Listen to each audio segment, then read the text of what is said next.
Bonsoir à tous, nous retrouvons sur Série FM. Merci d'être avec nous. Il est mardi et on va aujourd'hui rencontrer une association toute jeune, toute nouvelle, Deux Roues, Deux Pointes.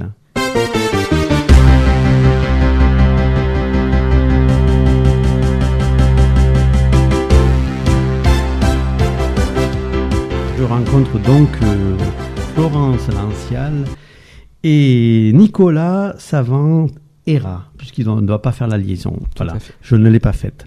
Donc, ces jeunes personnes qui vont nous présenter cette association, et c'est une association où j'ai là devant moi des personnes qui s'occupent d'handicapés et pas forcément d'handicapés, mais enfin, ils ont de grandes ambitions et ils ont aussi beaucoup d'énergie pour faire ce qu'ils font. Alors, Florence, on vous connaît, je crois que vous avez une réputation sur le point sportif, je crois. Oui. Handisport, c'est ça ? Oui. Alors vous allez nous parler un peu d'abord l'association que vous avez créée, parce qu'il fallait faire quelque chose qui vous passionne, et il fallait y revenir. Et puis en plus, vous vous intéressez aux gens qui sont à la fois dans votre situation et d'autres qui ne sont pas forcément handicapés, mais qui s'intéressent à ce que vous faites et qui veulent participer à vos cours de danse et tout ce que vous pouvez inculquer. Alors vous allez nous raconter tout ça. Comment tout a commencé ? Dites-moi. Alors, tout a commencé il y a très longtemps, parce que j'ai commencé la danse où j'avais 8-9 ans à peu près. J'en ai un peu... Oui. Presque 30 maintenant, donc ça fait un petit bout de temps. Et voilà, donc j'ai dansé pendant une dizaine d'années sur du modern jazz. Et puis, la vie a fait que j'ai dû arrêter parce que j'ai déménagé, etc. Mais j'ai voulu quand même continuer à rester dans ce monde. Oui. Mais n'ayant pas de diplôme d'État, je ne pouvais pas enseigner la danse comme je voulais. Ah, c'est terrible qu'on ne peut pas faire ce qu'on veut. Voilà, exactement. Donc en fait, au départ, je me suis rabattue sur le fitness parce que ça restait quand même un milieu chorégraphique qui bougeait pas mal. C'est ce qui me plaisait. Et au moment de passer mon diplôme, donc de mon brevet d'État des métiers de la forme, j'ai eu un accident qui m'a clouée dans un fauteuil. Voilà. Mais voilà, ça, c'est pas ce qui m'a dérangée. J'ai voulu quand même continuer à danser. Et donc, je me suis rabattue sur le brevet d'État handisport. Et je me suis spécialisée sur la danse pour tous. C'est-à-dire qu'aujourd'hui, j'ouvre mes cours de danse aux personnes valides et handicapées, quel que soit le handicap, de l'enfant à la personne âgée. D'accord. Alors, le président, c'est votre ami ? Oui, tout à fait. On a dit Nicolas. Qui s'occupe, lui, de quoi alors ? Qui c'est qui fait quoi ? Moi, j'ai connu Florence dans le handisport. C'est là qu'on a fait connaissance et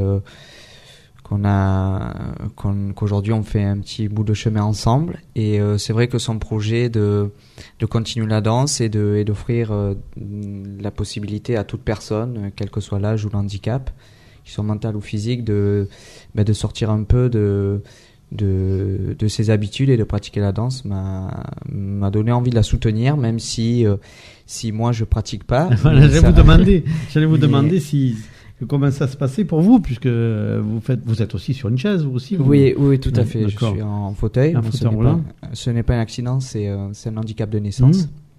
Et non, je suis pas tellement... J'essaye, mais j'y arrive pas. Je suis pas très doué pour la danse. Il va finir par craquer. J'espère. Je suis pas très doué aujourd'hui pour la danse. Non, j'ai voulu la soutenir par ce que je pouvais faire aujourd'hui, c'est-à-dire en tant que président. Je pratique aussi le sport et j'ai pas mal voyagé dans beaucoup d'associations.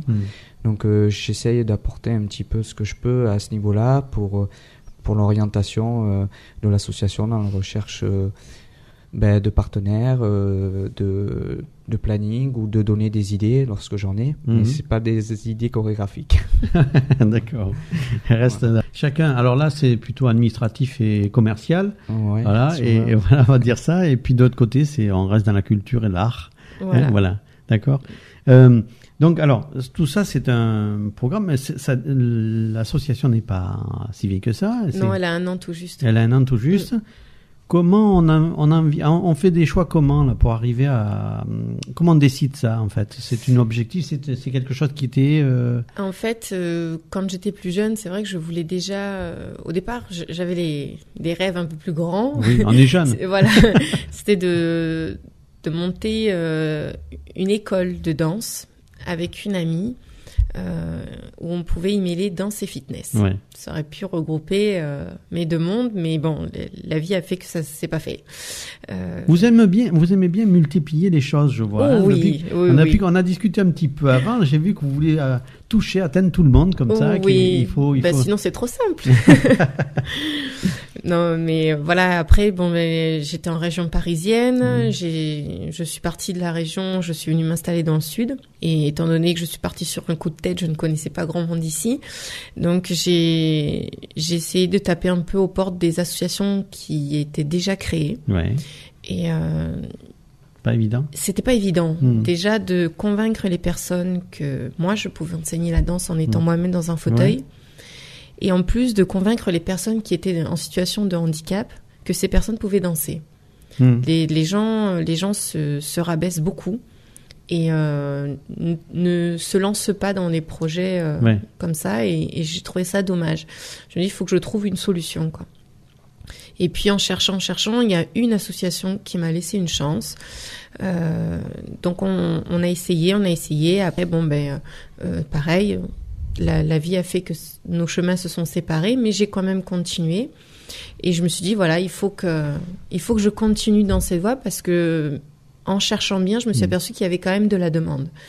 Et donc voilà, je me suis dit, la meilleure solution, c'est de créer notre propre association et de le faire comme nous on l'entend, c'est-à-dire pour tout le monde. C'est long à convaincre les gens de venir dans vos cours ou ça se fait tout seul? C'est pas forcément évident. Parce que je pose la question comme ça, mais je pense que quelqu'un qui se trouve en difficulté, en handicap, il n'a pas forcément envie de faire tout comme les autres. Non, il s'en croit pas capable, c'est ça que je veux dire. Voilà, il y a ceux qui se disent qu'au contraire, c'est par le biais d'une activité qu'ils vont réussir à surmonter le handicap. On voit beaucoup ça dans le sport. Et puis il y a d'autres qui restent chez eux, qui n'acceptent pas leur situation et du coup ne veulent pas se mêler aux autres, et encore moins la danse qui est quand même le but de se présenter en public. Oui. Donc quand c'est vrai que pour certaines personnes, je parle spectacle. C'est une attitude physique qu'il faut avoir. Enfin, c'est une expression physique. Voilà, tout à fait. C'est ce que j'essaie de faire comprendre aux éducateurs, parce que j'ai beaucoup d'élèves qui sont en structure spécialisée, donc à l'année. Et je voulais faire comprendre aux éducateurs et aux responsables des structures que je suis tout à fait consciente que ce que je demande aux résidents, c'est de danser avec un corps qui est meurtri, qui les embête au quotidien. Mais le fait de travailler avec ce corps, ils vont apprendre à le connaître, apprendre à l'aimer et apprendre à s'en servir. Donc je pense que ça peut être que du bénéfique, en fait. C'est La difficulté vient des handicapés eux-mêmes ou l'entourage? L'entourage. C'est lourd. Oui, c'est beaucoup l'entourage. Parce que après, Ils sont trop protection, je pense. Voilà, ça c'est valable pour ceux qui vivent en structure, parce que ceux qui vivent en structure sont toujours ouverts à n'importe quel projet, ils sont partants. Tant qu'ils peuvent sortir de leurs quatre murs, ils vont le faire. Donc eux, ils sont vraiment partants. C'est surtout là l'entourage qui bloque. Soit parce que ils n'ont pas de véhicule, soit parce qu'ils n'ont pas de budget, soit parce qu'il y a des activités déjà mises en place dans les structures et c'est comme ça depuis 15-20 ans, ils vont jamais en changer. Je trouve ça très dommage, mais bon, après c'est le choix des directions. On peut rien y faire. Après, il y a les personnes qui ne vivent pas en structure. Pour eux, ils ont généralement plus la conscience de se montrer, donc du mal-être du fait de se montrer, en fait. Et donc pour eux, ça peut être un peu contraignant, mais en forçant un peu, on y arrive. Ouais. C'est vous qui persuadez? J'essaye, oui. Ouais.